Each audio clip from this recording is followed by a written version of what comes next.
Catipillar Catipillar, written by Vivian French, illustrated by Charlotte Vogue, and read by Alan Marriott. Published by Candlewick Press.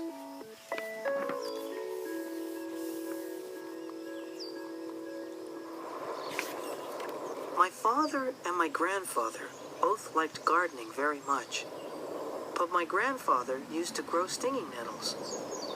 My father didn't. He said they were weeds and rooted them out. "Why don't you get rid of your nettles?"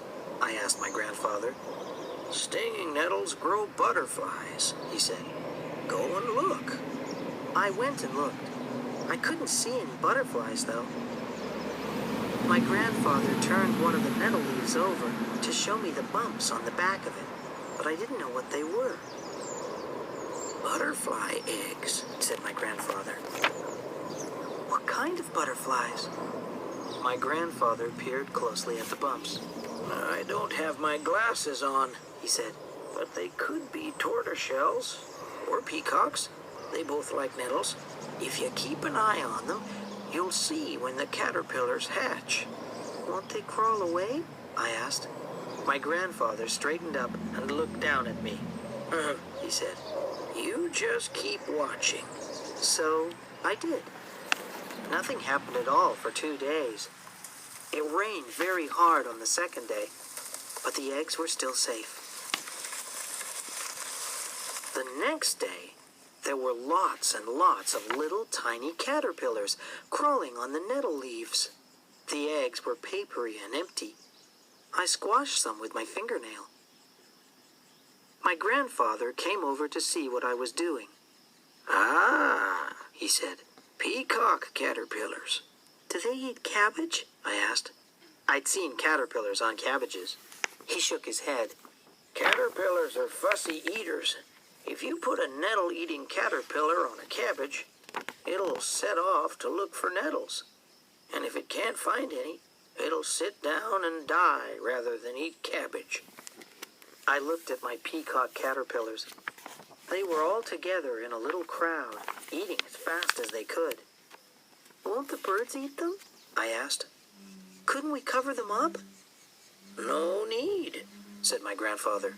"Caterpillars that don't hide away are really saying, 'I'm poisonous, keep off,' and the birds know that." He pulled his pipe out of his pocket and very, very gently nudged one of the caterpillars. It curled itself up at once and fell off the leaf. "There," he said. "Even if something does come along looking for a snack, the caterpillar might still escape." "Can I make one curl up?" I stuck my finger out. "Don't touch them," my grandfather said. "Some spiny caterpillars can give you a rash, and other kinds leave a bad smell on your fingers. Besides, you might hurt them." I went on watching the caterpillars. They were getting bigger. By the second Saturday in July, they had eaten almost all the plant they had hatched on and were crawling over the other nettles. Some of them were lying completely still, though, and not eating at all. All of a sudden, one of them gave a little wriggle, and its skin split right open. Inside was another brand new caterpillar, and it crawled out of the old skin as if it were crawling out of a sleeping bag. It looked very fresh and clean, and it seemed to be bigger than before. All the other caterpillars changed skins too.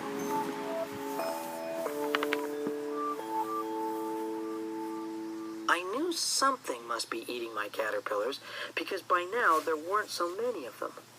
I didn't mind that, but I did mind 5 days later when I found that every single one of them had disappeared. "Where have they gone?" I asked. I was close to tears. "Pea sticks," said my grandfather. We marched around the corner of the shed to where the pea sticks were. "Sometimes one or two come here," my grandfather said. "Ah, yes, here we are." Sure enough, there was one of the caterpillars hanging head downward off a pea stick.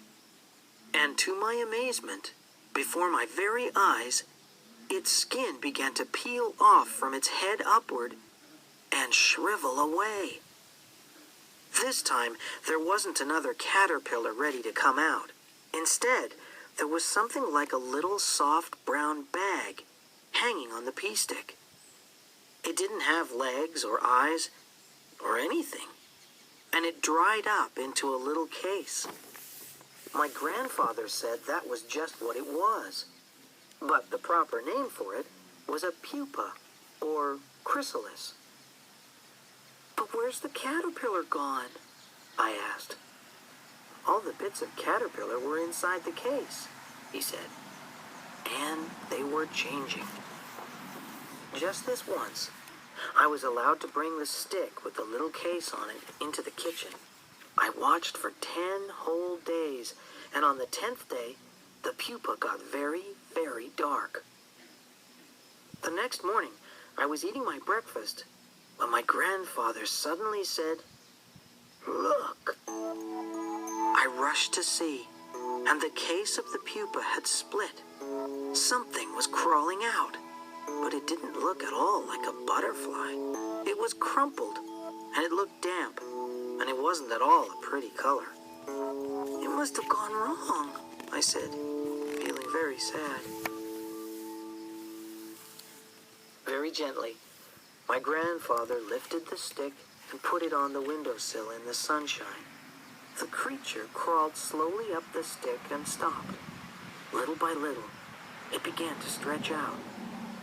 It was just like watching a flower unfolding itself, only it had wings instead of petals. And the wings began to tremble and to shine in the sunlight.